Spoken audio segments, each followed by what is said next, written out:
Holi special બ્લોગમાં તમારું સ્વાગત છે। આજે અમે અહીંયા કેવી રીતે હોળી રમીએ છીએ, કેવી રીતે સેલિબ્રેટ કરીએ છીએ, આ બ્લોગમાં આપણે થોડું જોઈશું। ચાલો મારી સાથે હોળી રમવા, હેપી હોળી।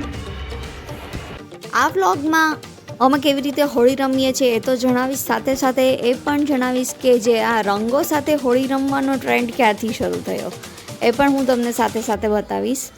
આજે મારી સોસાયટી અહીંયા આવી રીતે બધા રંગેથી રમે છે એ હું તમને બતાવતી જઈશ, અને સાથે પણ એ પણ હું જણાવતી જઈશ કે આ રંગો સાથે હોળીનો ટ્રેન્ડ ક્યારથી આવ્યો છે। હું મારા હસબન્ડ અને હું છું, તો હું તમને એ જણાવતી હતી કે ભગવાન શ્રી કૃષ્ણની નગરી જે વ્રજ છે ત્યાં અત્યારે હાલમાં ખૂબ જ ધામધૂમથી આ તહેવાર ઉજવવામાં આવે છે। પૌરાણિક કથા અનુસાર રંગોની હોળી જ્યારે શ્રી કૃષ્ણ અને વ્રજના કિશોરી શ્રી રાધા સાથે એનો સીધો સંબંધ છે। જૂની માન્યતા અનુસાર આપણે જોઈએ તો શ્રી કૃષ્ણ ગોવાળ સાથે હોળી રમવાની પ્રથા શરૂ કરી હતી। આ જ કારણે આજે પણ વ્રજમાં હોળી ધામધૂમથી ઉજવવામાં આવે છે। પૌરાણિક કથા અનુસાર કૃષ્ણ રંગે કાળા અને રાધાજી રંગે ગોરા હતા।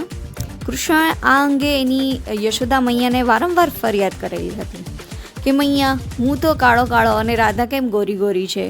તો યશોદા મૈયા વારંવાર આ વાતને ટાળતા રહેતા હતા, પરંતુ કૃષ્ણ ભગવાન તો તમને ખબર જ છે કે જિદ્દી હતા, એટલે એ આ વાત સમજવા તૈયાર જ ન હતા। ત્યારે યશોદા મૈયાએ એને સૂચન કર્યું કે તારો જેવો રંગ છે તેવો જ રંગ રાધાના ચહેરા પર તું લગાવી દે,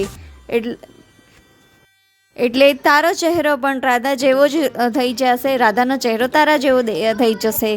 ત્યારબાદ કૃષ્ણ ભગવાન લાગી ગયા તૈયારીમાં। તેઓએ અનોખા રંગો તૈયાર કર્યા અને રાધાને રંગવા વ્રજમાં પહોંચી ગયા।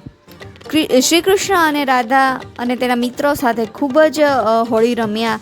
ત્યારથી જ આ રંગ સાથે રમવાની હોળીનો ટ્રેન્ડ ચાલુ થયો। અહીંયા મારી નીસ આવેલી છે હીરવા, મારા જેઠ જેઠાણી છે, તેની સાથે અમે હોળી રમ્યા। તો આ જૂનો ટ્રેન્ડ, રંગોનો જે ટ્રેન્ડ છે એ આપણે પણ આજે અકબંધ ચાલુ છે, તો આપણે પણ આવી હોળીનો લાભ લઈએ, એન્જોય કરીએ। હવે થોડી સેલ્ફી પાડી। અહીંયા મારા સસરા છે, હાર્દિક અને હીરવા હોળી રમે છે। એ હીરવા એની પિચકારીથી બધા પર પાણી નાખે છે, તમે જોઈ શકો છો। પછી આ અમારી સોસાયટી છે, સોસાયટી પણ આખી કલરફુલ થઈ ગયેલી, ખૂબ જ રંગોવાળી। તમે જોઈ શકો છો કેટલા બધા કલર્સ દેખાય છે તમને સોસાયટીમાં, કોઈના ફેસ પણ ઓળખાતા નથી, એટલા બધા હોળી રમી છે।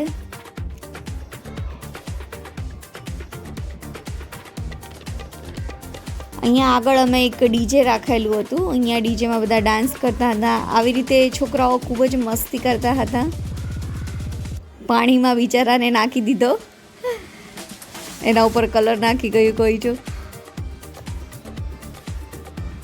પછી હું પણ મારા ફ્રેન્ડ સાથે હોળી રમી, બધા હેપી હોલી વિશ કરે છે।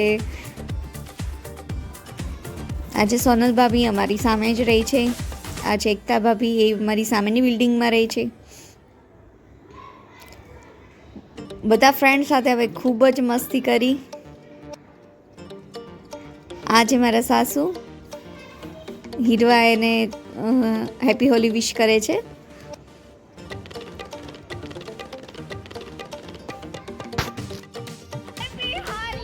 પછી અહીંયા બીજા મારા ફ્રેન્ડ્સ પણ છે, એમની સાથે પણ હેપી હોલી ખૂબ જ રમ્યા, ખૂબ જ મજા આવી। હેપી હોલી બધા વિશ કરે છે, બધા વ્લોગમાં તમને બધાને હાય કહે છે અને હેપી હોલી વિશ કરે છે। એન્ડ ફાઇનલી ઓફકોર્સ આટલું બધું એન્જોય કર્યું હોય તો સેલ્ફી તો બનતી જ હોય ને, તો બધા સેલ્ફી ખેંચે છે। ખૂબ જ અમે હોળી એન્જોય કરી છે મારા ફ્રેન્ડ્સ સાથે, ફેમિલી સાથે, ખૂબ જ મજા આવી। ક્રીવા સૂતી હતી એટલે હું એન્જોય કરી શકી છું, અધરવાઇઝ હું આટલી બધી હોળી એન્જોય ના કરી શકત।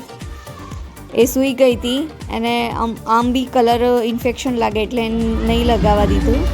અને હું અહીંયા હીરવા સાથે હોળી રમતી હતી એટલે અચાનક જ હાર્દિકે મારા પર પાણી નાખી દીધું, એટલે મારે જવું પડ્યું ઉપર। વિડીયો હું અહીં જ પૂરો કરું છું। આ ડેલી બ્લોગ જોવા માટે મારી ચેનલને સબસ્ક્રાઇબ કરો, લાઈક, કમેન્ટ અને શેર કરવાનું ભૂલતા નહીં। મળીએ હવે નેક્સ્ટ વિડીયોમાં, ત્યાં સુધી હર હર મહાદેવ।